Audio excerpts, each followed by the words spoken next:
ce sont les plantes qui posent le moins de problèmes à partir du moment où le sol leur convient.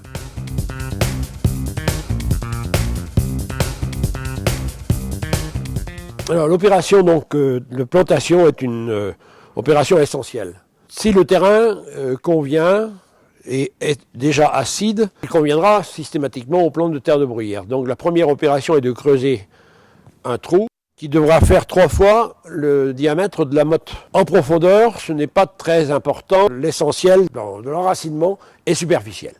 Lorsqu'on plante un rhododendron ou qu'on plante une plante acidophile, il ne faut jamais enfouir la motte. Autre opération fondamentale pour une plante dite de terre de bruyère, il faut pailler. Il faut pailler la plantation, il faut apporter donc en couverture soit de la fougère, soit des feuilles mortes, soit de l'écorce de pin.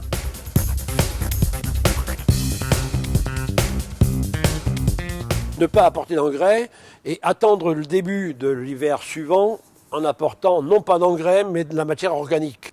En plantation en conditions difficiles, soit des terrains secs, il faut créer à la base de la plantation une cuvette de manière à ce que l'eau stagne.